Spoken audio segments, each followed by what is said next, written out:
Rightio, well that's the end of 2016 and this is the start to 2017. 2016, a great year. Done plenty of things that we really liked. And we've organised, as you've seen, things coming up. Again was the moto vlog. That's going to be something that's going to be really quite exciting. I'm looking forward to that. Slightly different to the bike show, we have a music show. It's going to be exciting, I think, and it's going to be stories from people in the business to get them to explain how it feels to be in the business. For those of you that know, I've got a music background. I've already got with the band Red Dog City. We've already got an album completed, but I'm almost finished a new album of material, and so there was going to be a show exploring the difficulties, or indeed the ease, since the advent of the internet, of publishing deals, recording contracts, and all of that. So a lot to look forward to in 2017, and equally, I'm an actor, and I had grown this most tremendous of beards, and had only just recently discovered that I could be Michael Stipe's doppelganger. So was looking forward. The beard, my magnificent beard, had started of its own accord. I had gotten booked to do 4 days work on account of having the beard. So it was going to be an early 1900s period drama. Actually, it's a Benedict Cumberbatch film. I was an extra. It's in the background. You're not working with Benedict Cumberbatch. He's making a film and you're in the background. That was what that was. But that was good. So in amongst all of the endless great plans and bits and pieces coming on, there's been a bit of a grenade launched in amongst all of it.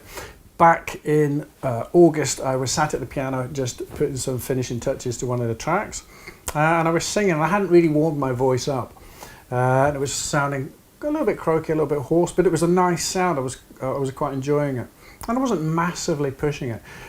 But as I started to play and sing through it, I got to a second or third verse or something, and then I just felt something in my throat, just a little kind of pop in the voice, and I thought, oh, I don't like that. Anyway, and it was kind of, I think there was a lot of dry coughs kind of going around. I went to the doctors, got told, don't worry, that'll be fine, probably clear up in three weeks. Went back after a month because it hadn't cleared up, and it was still a little bit sore, but not massively anything. But I'd stopped singing because my voice is important to me. Singing is something I love, and so I'm not going to jeopardize any of that. So on the third trip to the doctors, they're all busy. I got to see my own doctor, and there was lumps that appeared on my tongue. So we got referral and got everything checked out, and boom, who knew? Happy 2017. So I've been diagnosed as I've got a tumour on the as your tongue goes back, it also goes down. It's not just the piece there. So it goes in and goes down. So there's lumps and there's a tumour growing there. We've had all of the bits and pieces. I've been down, I've been checked. And so I get to have my Macmillan pack, which gives me all the breakdown of what treatments are coming up. So there's going to be radiation and chemotherapy, a kind of 6 weeks block of that. So that's going to have a bit of impact obviously on the bike show, because I think for the first 3 weeks you're pretty okay. At the end of the third week you're getting quite tired because your system's getting bombarded, and then the 3 weeks after that are kind of a horror story, and then apparently that's when then it all reverts back and you mostly should be fine, with a lot of non-specific, this might happen, it probably won't, you know. So one of the things that occurred to me was, ever hopeful, was what about fertility if we're talking about chemotherapy? So I'm going to phone the fertility clinic and see if I can organise and leave a little pot full there for maybe later. You don't know, the ladies like me, so who knows. After that, there was, well, that which you learn is that they, in order to get the treatment, they don't want you moving when you're having the treatment. So they make a sort of cage, which is sort of head and shoulders, and so they take a scan of your face. So they want that to be tight. They don't want you to be lying on a bed and any kind of movement going on, because they're going to be radiating down. So it's the cancer itself is at the base of the tongue, but it's above the vocal cords, so it shouldn't impact on all of that. But they don't, like I say, they don't give you guarantees. They say that might happen, it probably won't, but we're not going to sign off that things definitely won't happen, because it's all about the individual. So unfortunately, glorious though it is, my magnificent beard has to go, and I'm told that because of the treatment it probably will be lost down to here and will never grow again, because that's all going to be just zapped off. But she did say that if I really wished, I could grow a tash and goatee at some point in the future, but who knows. So the work that I got on the film, that is probably going to get kicked into the long grass, so I need to make a phone call there and say that I can't do that because the doctor wants all the beard gone, so that when they make the cage that you get strapped into is very close to your face. It's not about when the hair starts falling out, there's a bit of give, and then you might not notice, but you might be moving on the table, and so that's going to affect things.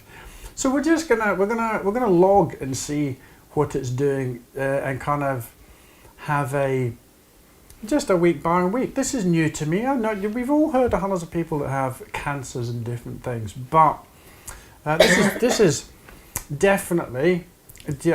That could be Karen getting her own starting just there. Are you okay, Karen? Thumbs up, she's fine.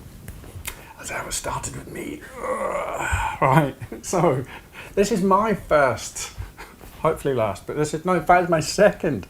Not too long ago, I get all the accolades. Not too long ago, I got some skin cancer. One in the back of the neck, 4 places I got some skin cancer. You'll remember from one of the earlier episodes, in fact, I was sat here and you can see there's a kind of a thing there. So it looks, initially when they do the cut and do it, you think it's never going away, but you can't see anything. There's things in my neck, you just don't see them. It all disappears.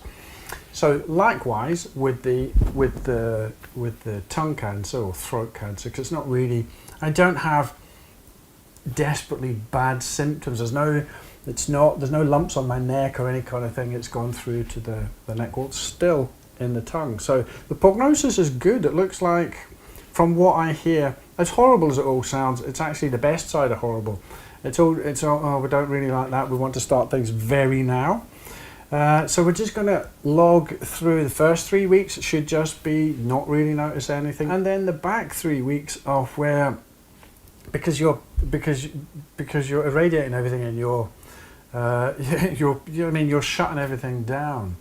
So you're going to start to get tired, and hopefully if we can record it and see what the walkthrough is like, then maybe we'll all have learned something.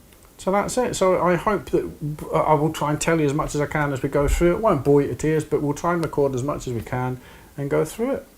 And I look forward to talking endlessly in the future.